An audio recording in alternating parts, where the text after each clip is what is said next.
Hello, everybody, and ladies and gentlemen, this is Matt Mosely here signing in live with, of course, Heartless, which they'll explain themselves who they are, Dallas Blaike, Omega Lee, Nicholas, and also Shane Silver and Screech. And we're here for a podcast. Now I'm going to give it over to Omega Lee to start it off because he's hosting this podcast. Yeah. Thank you, Matt Mosely, for introducing me. Yeah, we got the podcast going. What the fuck y'all want to talk about? First, let's talk about Shane. Wait. Let's do a review of TXW Sacrifice, their tournament episode. All right, let's do No, that. because everyone's going to be biased on their own match. You know, let's not be biased. If you're in the match, you're not going to be doing it. Let's do it. It's TXW style. There's a lot of viewers out there that don't exactly know what they're talking about. We won't be spoiling anything, so if you're just here to see spoilers, it's not going to happen here. But anyway, let's start off with the first match of the night, which is, of course, Evercreed one-on-one with, who was it against? I forgot almost. Jack Renegade. Jack Renegade. So, hey, don't try to forget me. So Nick, you're out of this conversation. So let's talk about that match. What do you guys think? I'll start it off. I thought the match was pretty cool. You know, actually, I liked the promo before the match. The little thing with Pyro, he came out, he announced himself as GM, and he didn't suck up to Evercreed, who was his former, mentor when he was in Gen Y. I like that. And the match was pretty good, and it was surprising what Creed did at the end, but it was very heelish, it was very entertaining, as always. Yeah, as always.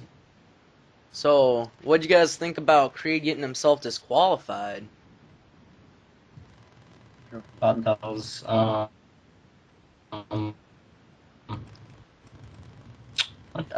actually, I think it's, I don't know, actually. It's something new that he has never done before. I don't think anybody's ever done that. If he's trying to set out a message.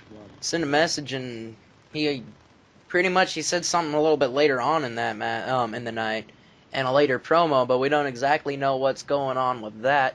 So let's ask everybody. Okay, so what do you guys think about Nicholas, the Nick Payne, or as you know, you guys should all know him, Jack Renegade? What do you guys think about Jack Renegade advancing in the tournament only because of a disqualification?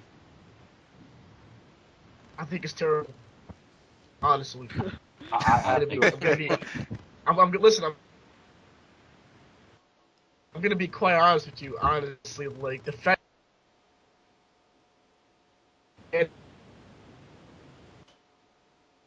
Your mic's kind of messing up there, Shane. The fact that it was by DQ. It is because of that, like Nick is lagging everyone. Yeah. All right. Well, I guess Jack Renegade's messing up the whole call. So if he can't get back in here next time he disconnects, we'll just drop him out of the conversation. So the next match. Add freaking Christopher Creed. Get him in here. Yeah, Nolin Irizarry. Well, yeah, Nolin. Why Nolin? Alright, so in the match card, the way it's set up, it was... Okay, so let's talk about...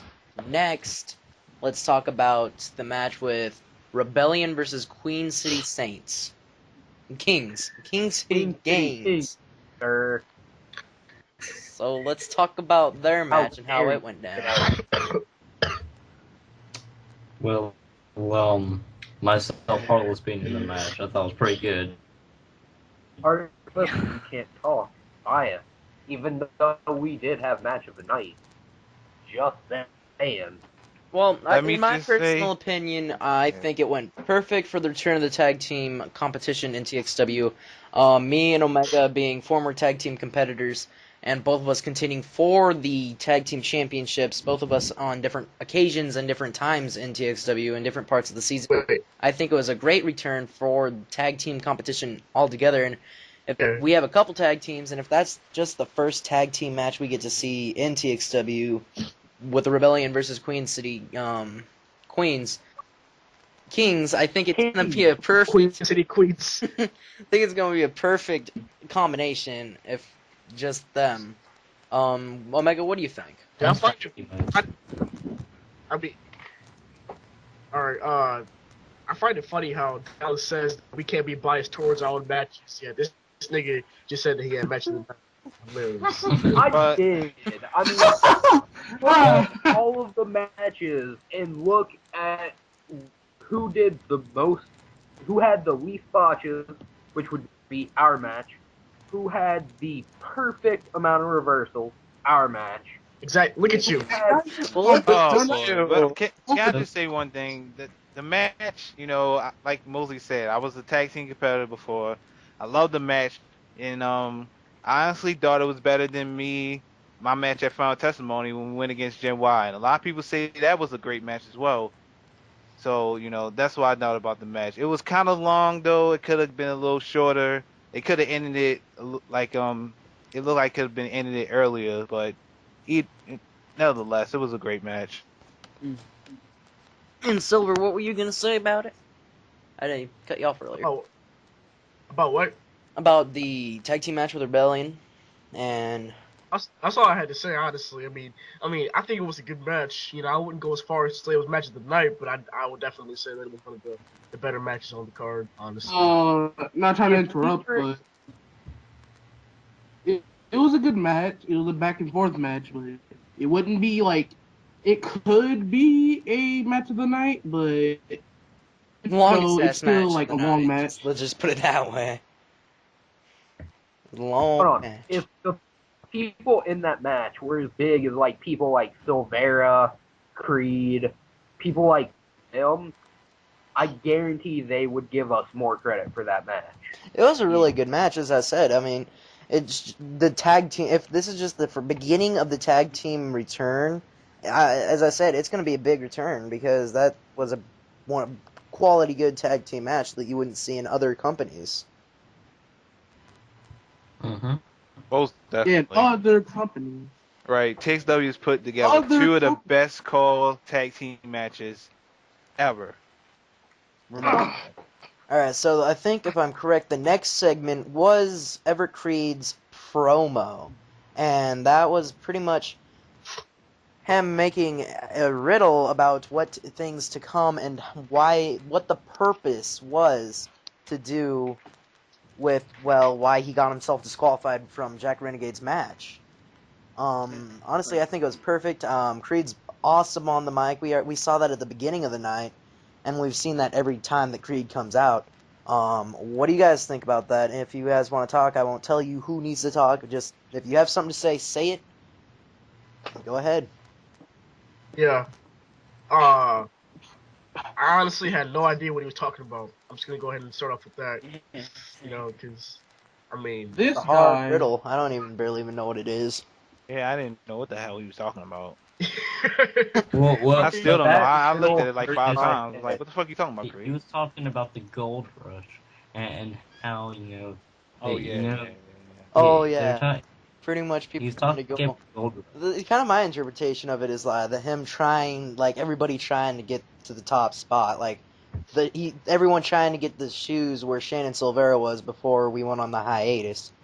So, pretty much just trying to fill them shoes, and he doesn't really want to make the mistake that everybody did, because pretty much with the gold rush, everyone got there, and once the gold was gone, everybody that didn't get the gold pretty much got screwed. So, the way I see it, I see that he doesn't really want to get in that moment if he doesn't get the gold. But I think, honestly, he just wants to make a point. And make a statement on the return of sacrifice, so... Speaking of Silvera and Creed, my fear is since both of them are out of the tournament, is that their rivalries are going to outshine whoever's the world champion. That's my fear. Oh, so, yeah, definitely. Yeah. I mean, and see if they actually bring back what was in the close to the end of season 3, bring back their rivalry and how Everett thinks that Shannon doesn't really exactly deserve the stature that he was in. That could bring a huge thing to everything. So. Well, who's the man?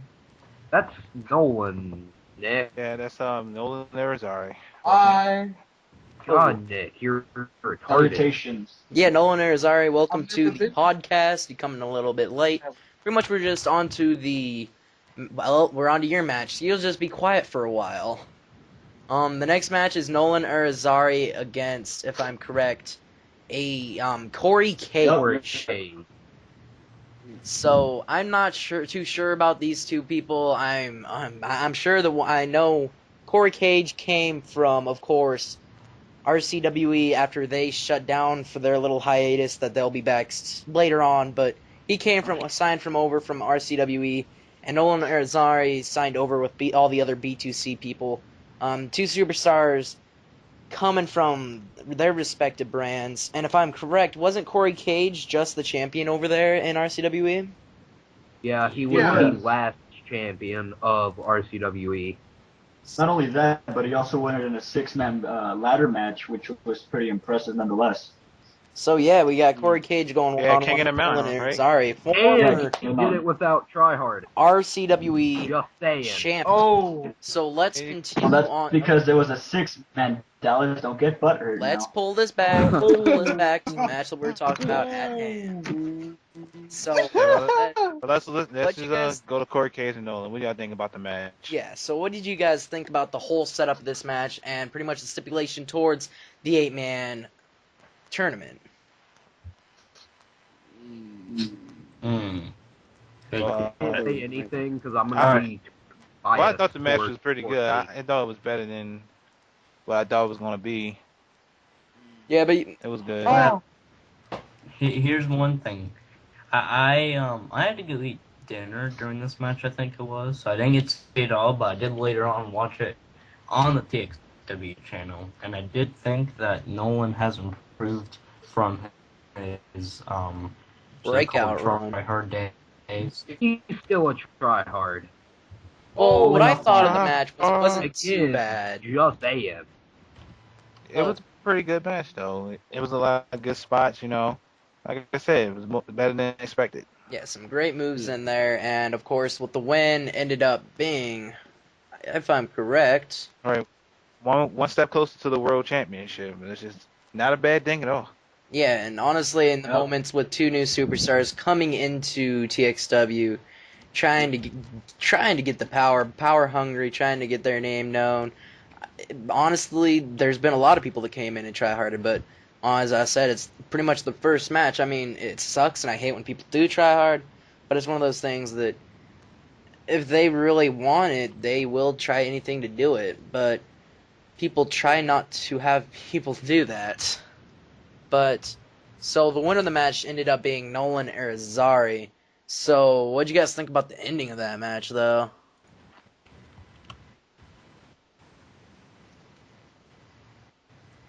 Well, I mean, I just gotta say one thing just to clear the air. The first match that we recorded wasn't so great. In fact, I believe Cage was a little angry, a little upset for a while, and we both agreed to redo the match due to the fact that the match was pretty short. And I'm not gonna lie, I did try a little bit, so it looked pretty bad. So we got dude, shut the hell up. So we got well, so then we got Demonic to record for us, and we both had fun recording it. We both had fun doing the match. It was all around a really, really good environment to do it. And I just want to say that he did give me a good competition, so you guys might want to look out for him in TXW. Definitely. Yeah. And I really honestly love the end. It's one of those twist endings where Corey Cage was pretty much dominating the very end of that match, and then out of nowhere, just one big reversal could change. Any kind of move can change a match, but when you're going for a finisher and that reversal comes out, and bam, that really hurts your momentum. You don't understand. Like, you've been in a match and you really think you're about to win. Somebody reverses your last finisher. It just pretty much kills your momentum. It's freaking hard. And then there was the next segment on the show was, of course, Shane Silver's promo. Black Jesus promo. Oh yeah, the most famous promo of all time in call. Black Jesus. Yeah. Swag. Freaking Shane Silver has a Black Jesus picture on Skype right now. Yeah, you guys gotta see that. It's probably one of the best T-shirts around CAW today. Yeah, and he has a new T-shirt out. It's gonna be on TXWShop.com. Make sure you cop that. Yeah, be able to look out. You Yeah, better- definitely. yeah. I mean, it's selling. It's selling by by the minute, so you gotta be sure to pick up one of those. And not only do you have the Black Jesus, but if you're from multiracial, you could change the color of the skin and also the lettering. So you can have Asian Jesus, you also have Indian Jesus, and of course everybody's personal favorite, British Jesus. What about that Jewish Jesus? How about that one? But anyway, that was a big promo, just pretty much saying how he came here because he wanted the opportunity to actually get heard. In my opinion, Silver, try to interpret what you meant in that promo. Yellow Mickey. Well, actually, no, right after I had cut the promo, I got many messages on Xbox. Yeah, Apparently, everyone thought that I was talking about ROV, but I really wasn't. I was talking about Ice, and right before that, I was talking about PNW. And people in the chat, even in the live stream, everyone was like, ROV? Like, talking about ROV? What's talking about ROV for? I was like, nah, I mean, it's mostly just Ice and PNW from back in the day, so pretty much it. Granted, everyone was talking about ROV just so they could get some freaking views on their show, you know that? Yeah. And if no one picked up on what I meant when I said the Kane and Undertaker eligible thing, I was talking about Soulless, just in case nobody I thought you was talking about it, honestly. I mean, you got to be careful what you're saying, though, because, I mean, both TXW and IC are chill right now, so you don't miss that. Don't be sorry. That whole promo took place before this whole thing with IC and TXW happened, so. Okay, well, yeah, you gotta clear that out of the air before you might get in trouble for that. Yeah. We're cool with Ice now, but if you ever watch Step to Victory, though, someone really came at a certain show. Exactly. But we're gonna leave that alone. Yeah. So just that's to leave for it another clear of the air, episode of right now podcast. both TXW and ICE, they're both cool. So anything that you watch before and also, guys, if you're the people that are wanting to see like a TXW like versus ICE thing, at the moment there's really nothing to fight about. ICE and TXW right now we're but for like a fun thing, really. Well, yeah, that'd be the only reason we really do it. But like, we're chill. There's no bad blood between us. We work to pretty much. We're actually working together. Co-inherent. We don't really talk about it too much. Because I can see kayfabe-wise, we make jokes around. I guess you could call it. Yeah, I guess you could call it as like a run SmackDown, even though you could see. Yeah. Like it's rivalry or whatever. It's really not as bad as you see it or how bad people say it is. Honestly, we just chill. I don't even remember the last time we talked about IC outside of this conversation. I think it was probably the day of streaming, but that was pretty much it. Yeah. And well, the next segment on season 4, episode 1 will be, of course, my match and also Omega Lee's match. So in this part of it, we get to see the people that haven't talked because we're not talking about it.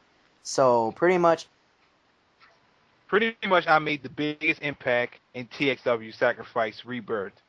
Yeah, pretty much. Okay, and yet you. Let's just say my number one dog, Nigga Lee, has made nigga. a heel turn. Nigga. We already said nigga how many times already? It was like a five count rule. Fuck it. Anyway, but all you people asking why Omega, why you will find out soon enough. Nigga. All right, there you go.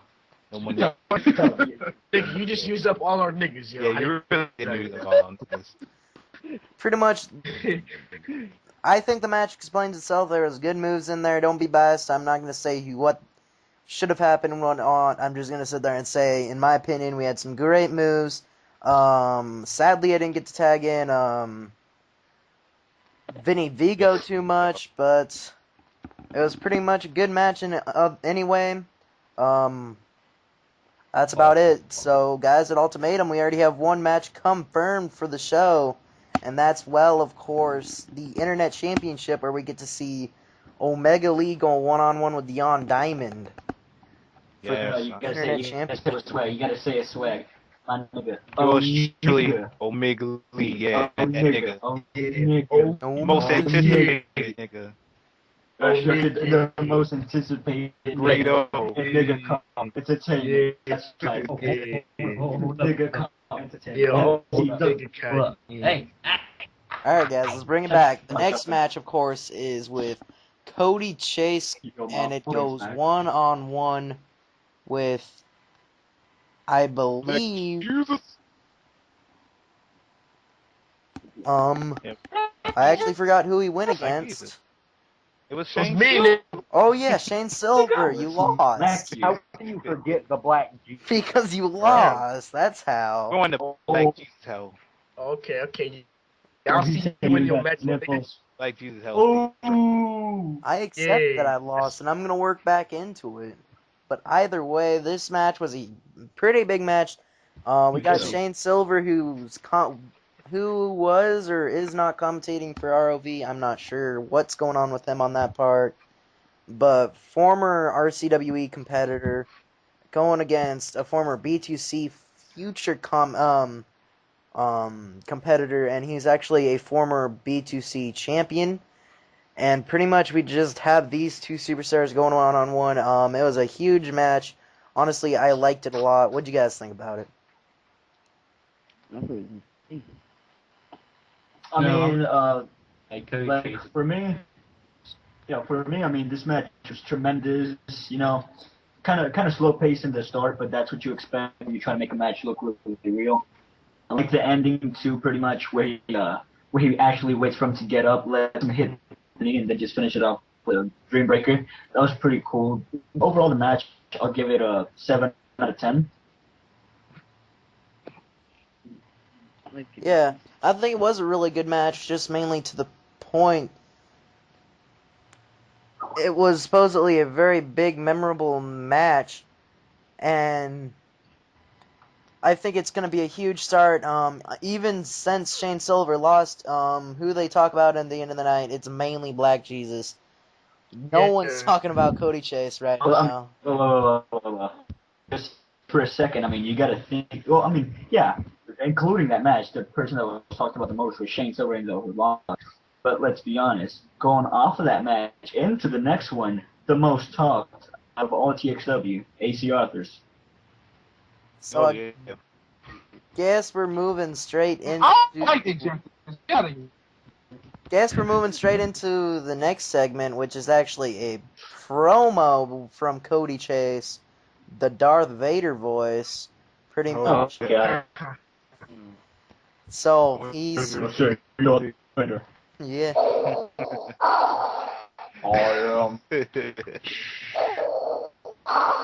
We gotta all come together and buy Cody Chase some mic and something to make his voice lighter. Yeah, just lower Hulver voice was for something.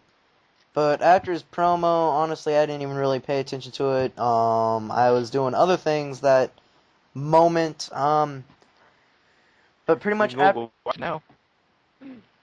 Well, pretty much after that match, we went straight into the Global Championship with the contenders was Mason Maverick, AC Arthurs.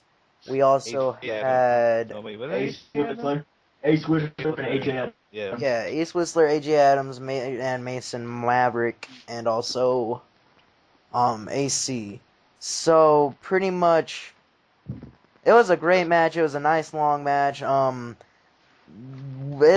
don't know if you guys might have noticed, but Ace Whistler pretty much almost got everyone in that match eliminated. Other than AJ Adams, he was the first person to be eliminated by, of course, Mason Maverick. Yeah. Mason Maverick, and then pretty much after that, Mason Maverick was pretty much done because a little bit later on in the match, Ace Whistler eliminated him, and then a little bit later, and after he got eliminated, there was a couple big. It was a pretty good fight between AC Arthurs and Ace Whistler, and it was back and forth until right at the end, pretty much Ace Whistler took out AC Arthurs, and So you guys like to talk about it. What happened in that chat at Twitch TV? That was actually my favorite match other than my own.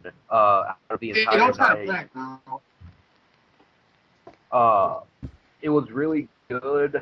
A lot of good spots. Very good people in the match. They all know how to put on a good show except for Mason Maverick. I mean, if you follow AC Arthurs on Twitter, you probably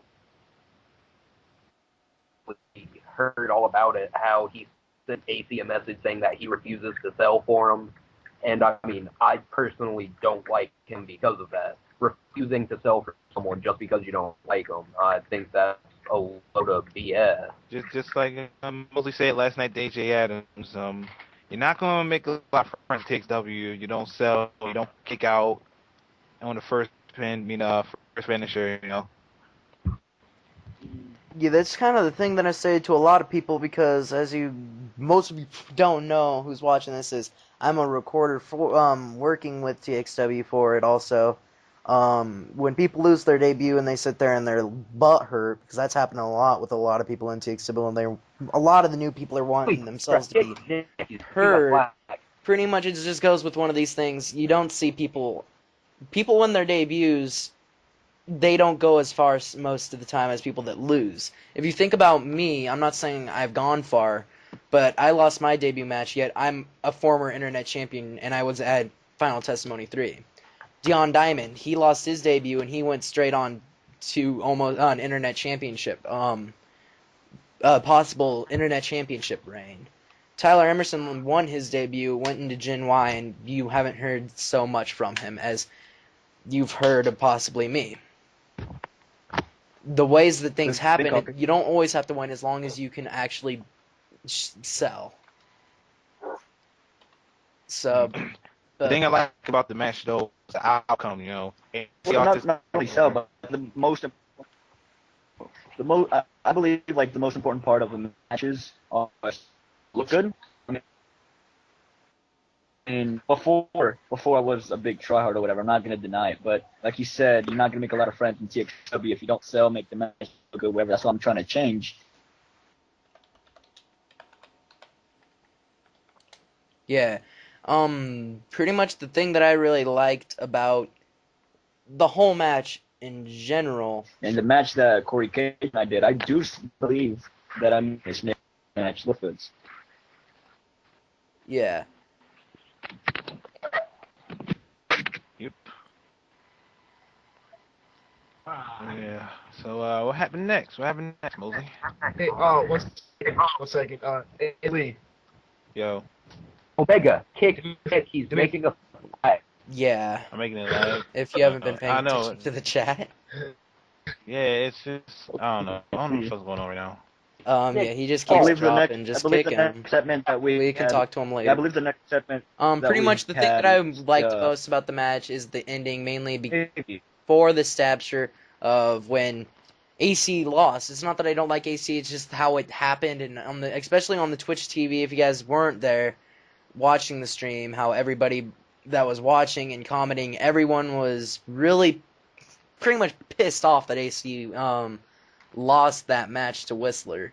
And pretty much, I think, in my opinion, that solidifies him as a heel, and nobody likes him. So I think that's perfect towards what he's trying.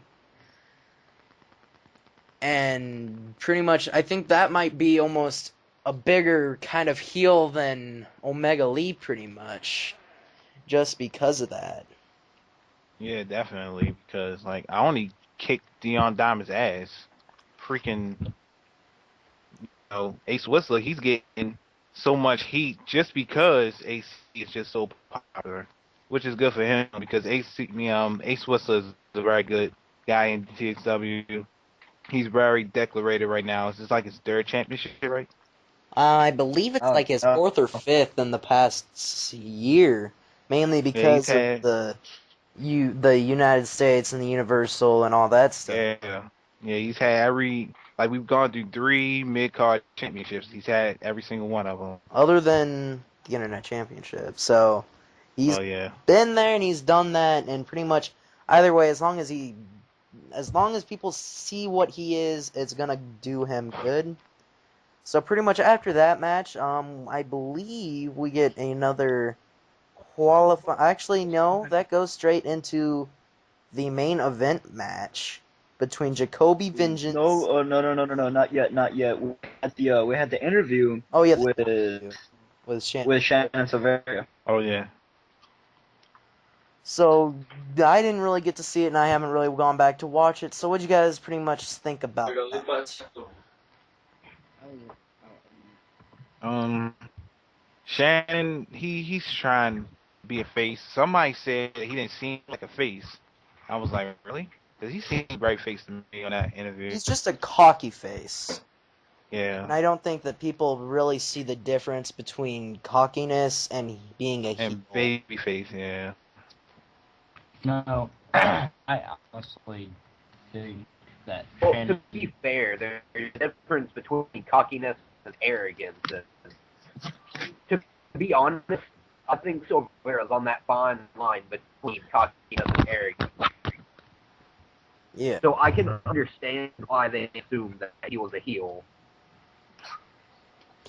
Yeah, and pretty much in that promo, Shannon was pretty much calling Jacoby out, pretty much saying that he was going to beat Jacoby in that match in the main event and continue on in the tournament.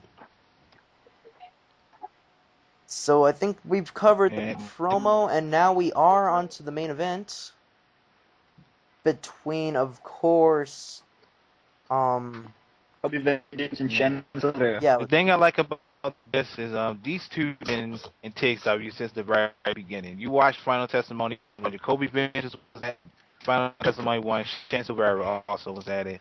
You know, they never faced each other before. This is a great match. There was blood. I don't care about everything else. There's freaking blood in the match. That's it.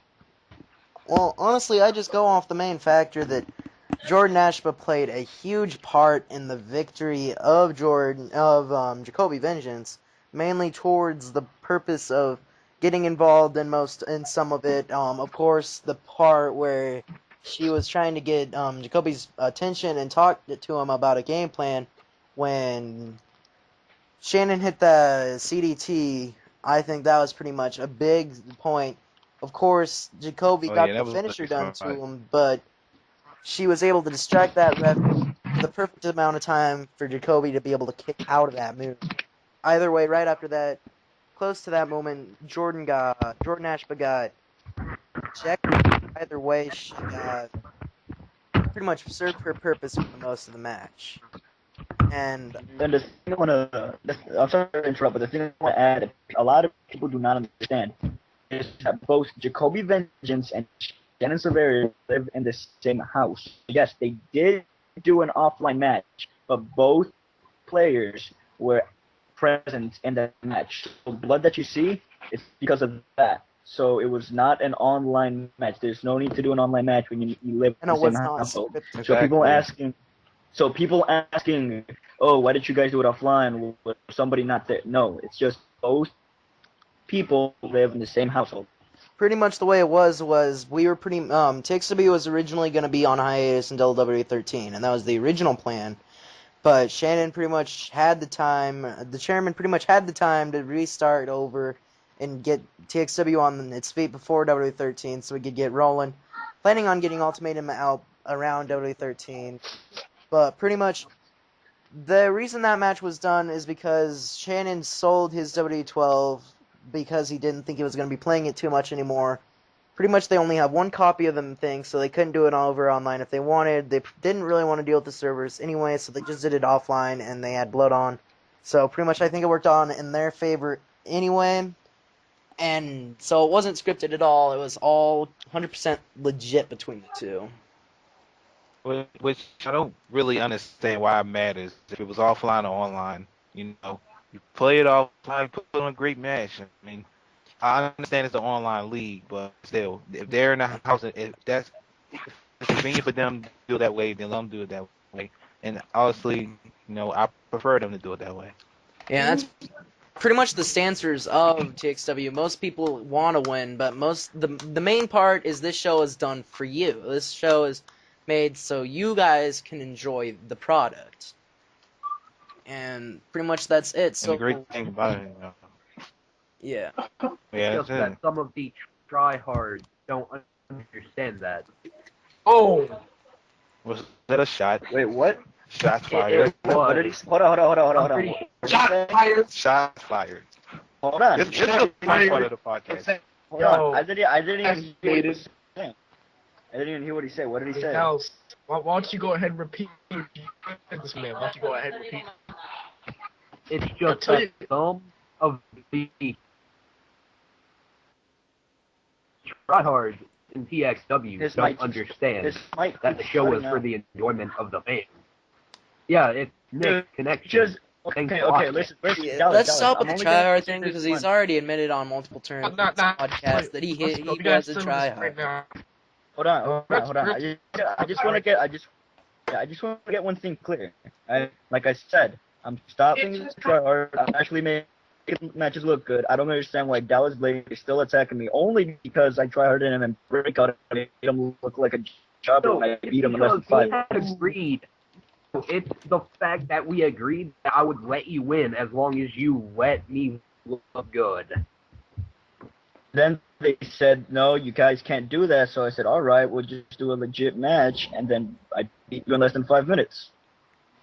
Okay, let's try to bring this back. We can do this after the podcast. But anyway, let's talk about the ending of the main event where, well, a hooded man came out and pretty much the ref got knocked out. The hooded man came out and inserted a chair into the match.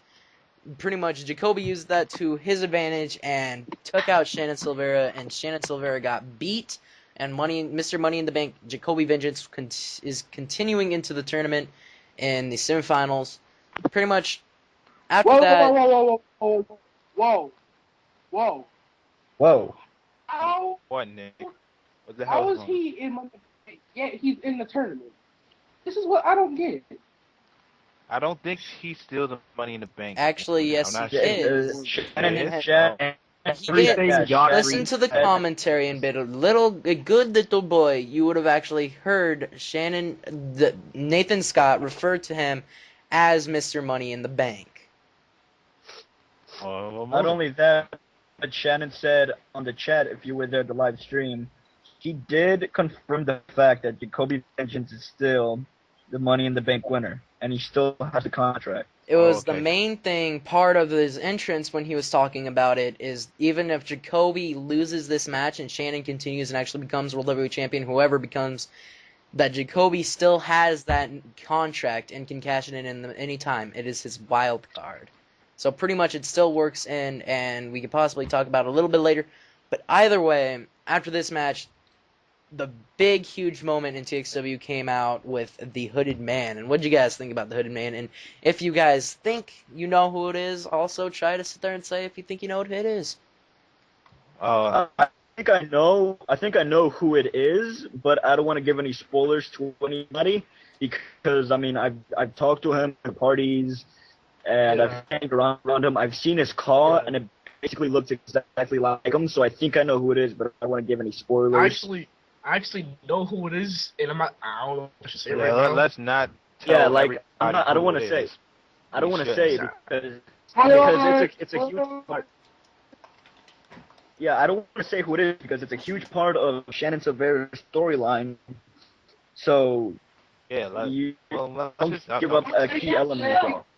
All right. Well, okay. Well, then let's continue. But either way, pretty much this is the end of the podcast. If you guys have any topics you want us to talk about, I'm not sure exactly who will be here next time. But of course, me and Omega Lee will be here. Pretty much the guests will vary, but pretty much we'll talk about some other things in the comment section below. Pretty much talk about what you guys want to hear in the next episode and want us to talk about. But pretty much we'll see you guys next time, and everyone say goodbye.